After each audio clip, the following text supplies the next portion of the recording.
Hi everyone, it's story time today, and I'm going to tell you about how I got electrocuted at a feminist conference in 2008 that I was volunteering at. I was volunteering and attending. The conference was the Persistent Power of Socialist Feminism, the Radical Women Conference that took place in San Francisco in 2008. As an organization, I was a member at the time. We hadn't had a conference in, I think, 30 plus years. It had been like, I don't remember the exact number, but it had been an incredibly long amount of time. And that's pretty crazy for an international organization to not have a conference. And yeah,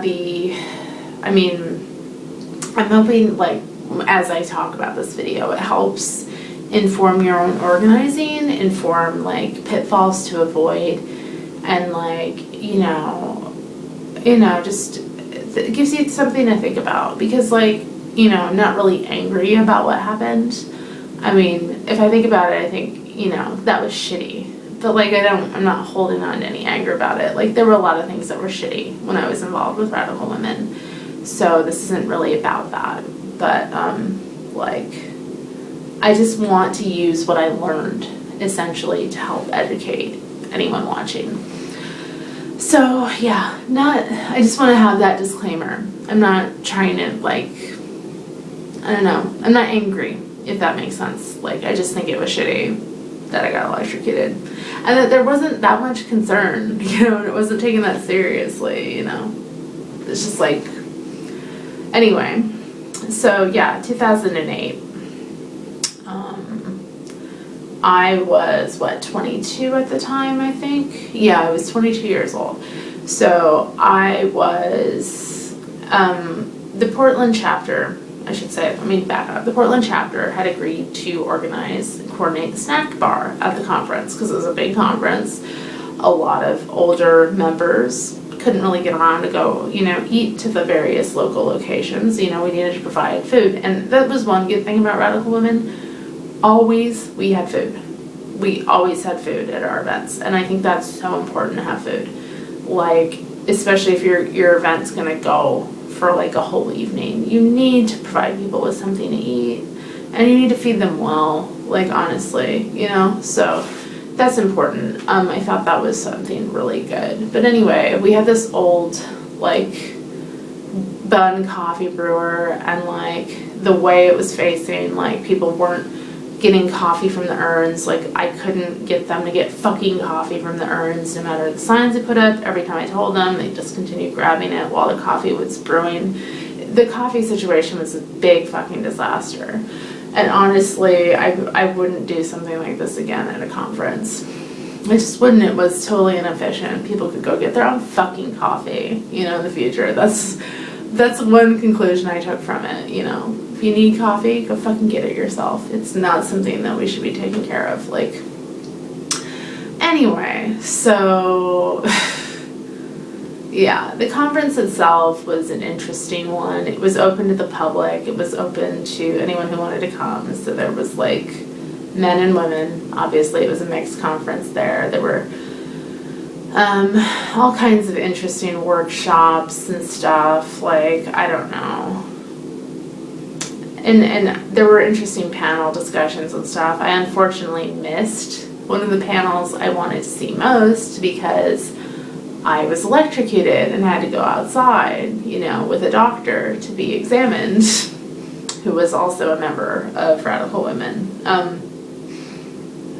But yeah, I don't know. The thing was insane. So, I don't know. I think it was the second day of the conference. Maybe the second. I don't remember how many days the conference went. It felt like it was forever. I got to San Francisco after driving all night from Portland. Tried to not getting any sleep.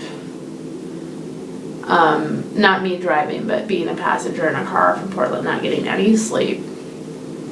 Getting there at 4 to my hotel, trying to sleep for 2 hours, then getting up and going back to the fucking hall where they, where Radical Women and the Freedom Socialist Party and San Francisco had their headquarters. Going to that hall after barely any sleep, you know, after days, and like fucking doing work until late in the night, getting up early, you know, just I was exhausted. Like this conference already exhausted me. Having to take responsibility, I could barely think, you know. It's also very young too, I think. So I didn't really have a lot of ideas about, you know, protecting my own time and energy and space and advocating for like what my needs were. Like I just felt like I felt really excited to be doing something, and like that's one thing I really get annoyed with is like when people's idealism and excitement to be doing something political is kind of like taken advantage of, you know, and they're not, you know. It sucks. It shouldn't be done. So I feel like that happened to me. So yeah, I guess I think it was the second day of the conference. So yeah, the first day was a disaster. Like I said, a lot of the Portland chapter had, you know, agreed to organize a snack table, and my comrade in Portland, who I won't name, but like she was cool. I really miss her, actually. She was one woman who I felt like really glad to work with, you know, and I learned from a lot. She was a much older woman, and I was like the youngest member, so we got paired together a lot. And there's another thing. I really think that should happen more. Like, as younger women are like developing their feminist consciousness, I really think much older women should really connect with them and like work with them, because like I think there's like a really good symbiotic balance that happens, honestly. Like, and there's a lot that women across a vast age difference have in common and can like do for one another, you know. So just in general, it's a really good thing. So we actually attended a workshop together at the conference about like intergenerational organizing and like working across like vast age differences, which was like so informative and so helpful, and I've carried with me for like my entire feminist consciousness. So that was probably one of the best things that happened at that conference. So anyway, I'm kind of talking about the whole conference. Anyway, a lot of our volunteers didn't show up for their shifts, didn't do what they were supposed to be doing. I had a male partner at the time who attended the conference with me because it was a mixed conference, and he had brought his car, like we had drove down together, and he was a supporter of both organizations, like probably just because I was involved, really, like I don't know, sometimes I feel bad, you know, because I was so obviously like coming to terms with like being a lesbian and like I don't know, just a lot of things, and I feel like a lot of that energy got put into feminist work, honestly, because I wanted to be around women and I didn't really understand why. But that's it. That's another like it's another video. Anyway, very very nice of him. He this older comrade, she kept having to ask him to like go make all these runs for her, because like we were just going through vast numbers of things and we were just like running back and forth, and people were like, we had all these signs up like take the coffee from the urns, we are brewing it from the like big burr, or I think that's the name of it, or yeah, I think that's the name of these like old like big coffee brewers. Like we would brew the coffee into these like brewers, and then we would put that in like the what are they called? They're called air pots. So we transfer the coffee to the air pots, but people didn't want to take coffee from the air pots, so they just be pulling it while it's brewing, and like just all of these disasters were happening with the fucking coffee, not having the right cream, not having milk, getting screamed at by our comrades for not having milk. Like, it was very irritating, and like we complained about what happened afterwards. Like, we didn't really have time when it was happening to like analyze like how fucked up it was that these people who are supposedly our comrades were treating us like slaves. And apart from the coffee, it's not respecting us. It's another one of those circumstances that really gave me insight into the fact that a lot of those people weren't working class. You know, you don't, they talked about like it as if they were, but you know, you really see the difference in terms of like how you're being treated. Like, I paid to attend that conference. I was an attendee. It was part of my responsibility as a member of the organization to take on responsibilities at the conference. So my chapter agreed to do the snack bar, you know, but there was just something about, you know, being in a position of serving them food or having food available for them and like that sort of thing that made them think, oh, like I'm better than them. Not everyone was that way, of course, but yeah, it was pretty damn clear that a lot of them are very classist. Yeah, I still would like to get an apology from some of them for that behavior because it was fucked up. Yeah.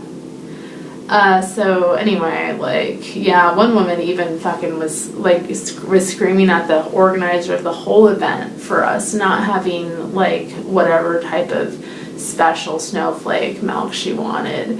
And let's just be clear, I really hate when people act like it's younger people that are so fucking entitled and special snowflakey, like years of working in service and like that sort of thing have taught me that no one is more entitled and special snowflakey than like much older people, baby boomers especially. Like they just think everything has to be so accommodated to them in every single way. It's unreal. So anyway, intergenerational stuff. Let's not get into that too much. I don't want to insult all baby boomers. It's not about your age. It's about how you act. But I have to say, like, younger people aren't as entitled as we're treated, you know? Not that I'm a younger person now. I'm in my 30s. But millennials specifically, we're not as bad as, you know, a lot of that is... it's a baby boomer projection, you know? I don't get it, but they do it a lot with us. I don't know what it is. They really failed. They failed to produce viable offspring. Anyway. So yeah, second day I was by myself for a while. Like my comrade who was the main organizer of the snack bar. I was just like supporting her. Like, more of our volunteers hadn't showed up. Like, I spent a lot of time behind that fucking snack bar instead of participating in the conference, which is bullshit. And that's happened at other feminist conferences I've seen too, where like the people who do food end up that being their whole fucking game and they don't get to participate. And we need to really move away from that. Like, really get serious about like shifts and like not having it be that serious, like where everyone's stuck, you know, in the kitchen the whole fucking time. Like, what is that, having women in the kitchen? Anyway, wasn't even in the kitchen. I had a bar, right, a couple of tables. So anyway, yeah, I was by myself. My comrade, she had to go to the store, and like we didn't know where I think my boyfriend, like at the time, had taken like one of our other friends, like from Portland. They both wanted to see San Francisco. I didn't get to see San Francisco really, because I was at this conference the whole time, from fucking late at night till in the morning, like cleaning up, doing everything, doing all this shit. I really should have just said no and left quite a few times, because that's what a lot of people did. Like, what is that? Anyway. So, yeah, I was alone. I was swamped with people needing food and things, and like I don't know exactly what happened. I was brewing the coffee. I was doing this thing. I was trying to keep up, trying to rush, do all this stuff, and honestly, nothing really happened that was out of the ordinary. It was just that my hand came in contact with the back of the brewer, the coffee brewer, and immediately I felt like this like jolting through my arm. It was my right arm. It was just like the back of my hand too, just brushed it, and it was like, and it like, I couldn't move my fucking arm quickly. Like, I knew I should, but I couldn't move it quickly. Like, my responses, like, were immediately, like, dulled. So, like, I have all these people around me. I, like, feel this happen, and immediately I'm like, whoa, you know, and, like, it took a moment for me to be able to remove my hand back, you know, and I'm just in a state of shock, and, like, yeah, it traveled up my arm, and I had a filling in my right side, and it immediately went to the filling. Like, I felt it deep, dull, aching, it, like, went in there, like, and just zzz, up, and, like, anyway, like, I stopped. Like, I stood there for a second, I couldn't say anything, I couldn't speak, and I realized I was gonna faint. So I quickly just sat down, and, like, there was next to me there was, like, a bookstore type of thing with lots of feminist books and leftist books that women from the New York branch were doing. And another young woman who's, like, a young black woman, I don't remember, we never really got to talk because we were both so busy. She, like, saw that I was, like, I had just sat down, and it was, like, really weird, and she was the only one who noticed, right? Everyone else, like, at the snack bar was just running around, like, and she's like, are you okay? And I couldn't speak. I was like, and then I just started crying because I couldn't speak. And she's like, oh my God, you know? And she went to go get, like, the organizer of the event, who was, like, just stunned and was like, this snack bar's fucking closed. That's fucking closed. Get out of here. Like, which I'm grateful that she did. She's like, get back. Go. Like, and she's like, I finally, after a minute, like, the one younger woman had gotten me some water, and, like, they were fanning me. They were trying to figure out what was wrong, and it took a moment before I was like, I was electrocuted. Like, and they're, like, all stunned, like, oh my God, what's happened? So they went and got, like, one of the comrades from New York, who is a doctor, and they brought her over and, like, had her kind of examine me, and she's like, do you want to go outside? You know, maybe you need to get some fresh air, and I can examine you better and see, like, how you're feeling, because, like, I don't know. I don't think they knew what they should do exactly, which is interesting because, like, so many of the women from Seattle, like the older women at least, had been members or had worked for Seattle City Light through the, like,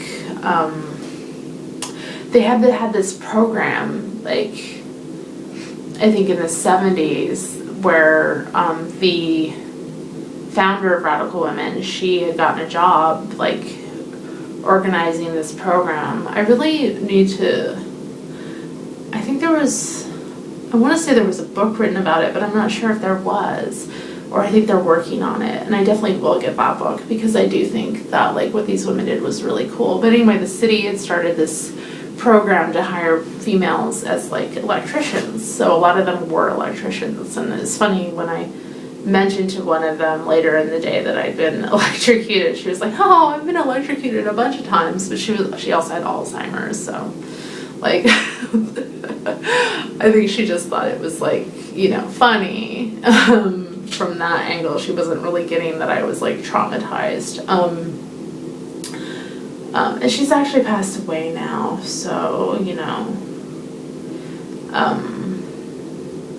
yeah, she was, I was glad to have met her, but, yeah, it was interesting. So that this doctor, she took me outside, and she was, like, taking my pulse, watching my breathing, kind of talking to me, seeing how I was feeling. She was like, how are you, know, just kind of talking me through it. But anyway, we were out there for a while, and I was in a chair, and, like, I had just sweat so much from after, like, going outside, like, after the shock kind of worn out, I just started, like, dripping fucking sweat, like, it was unreal. I've not sweated like that before in my life. And like, yeah, like I sweat so much, like there was fucking sweat in the chair, like literally from my fucking, like, through my clothes. That's how much I sweat. Yeah, so we were out there for maybe like half an hour, honestly, because it took a long time for my speech to come up. And like my boyfriend eventually walked up and he was just shocked. He's like, what happened? What happened? And he was like really pissed off too. And he's like, you shouldn't be doing fucking anything. Like, like, no, like, again, I didn't listen to him. I should have at the time. But anyway, so yeah,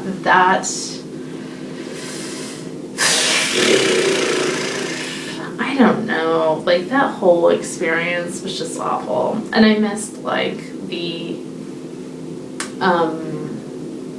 panel I wanted to see, which was about multiracial organizing, like, and the challenges of it. You know, and in Portland, like specifically our chapter was all white, except for one man of color in FSP, which is different, you know, like, and that was, you know, very, I mean, now it seems very clear to me, like, but, you know, I didn't really understand all of it at the time. But anyway, I was just interested in how all of these different chapters and branches had very diverse people, very diverse backgrounds coming together for like a common cause. I thought that was really cool. I wanted to learn more about it, like how they work together and like how they solve differences, that sort of thing when they come up, you know, how they communicate with one another. I think that's important. So sadly, I missed that. But I've learned more about that as I've, you know, aged and had more experiences. But yeah, that was just a bad fucking time. You know, I did not feel good. And now thinking about it, I'm pretty upset. But anyway, when we were reviewing, when we got back to Portland, how the event went, you know, and the fact that I'd been electrocuted. Oh yeah, no one told my comrade who was, you know, running the whole shebang, the whole, like, snack bar, that I'd been electrocuted. She had no fucking idea until, like, we got back to Portland. She was, like, stunned. She's like, what? How? You were electrocuted? Anyway, so we had some pretty angry criticisms that we sent towards the National, especially about how specific comrades had treated us. And, you know, like, why, I don't know, I think they agreed next time that either they were going to hire, like, outside staff or, like, you know, just not have it be as big of a production, because honestly, it was so bad. It was so bad. I was treated so badly. So was everyone else at the snack bar. And, like, you know, it was just another one of those examples of, like, classism, too. Like, just, they had people in the position of having to serve them, so they started acting like fucking assholes. And I'm like, do you do this at restaurants and shit? Which a lot of them did, actually. They tipped well, which meant they tipped standard, but, like, yeah, they didn't do that very well either. I don't know. You know, middle-class socialists, you have to, middle-class and upper-class socialists, you have to really, you know, as a working-class person, you have to take with a grain of salt, like, their minds may be in the right place, but their actions often aren't. So yeah, I learned a lot from that experience. And anyway, I just want to say, like, for anyone watching, like, if you're in a position like that, really advocate for yourself, because no one else is going to fucking give a shit about you, and you do not want to be electrocuted. It's not pleasant. I was not well for the rest of the event, like, even though I, like, worked through it, like, it was not a good thing that happened. And, like, you know, so yeah, I just think that's, like, it's important, like, to just take care of yourself and advocate for yourself in those positions. If you're ever feeling exploited in any work that you're doing, like, don't do it, you know.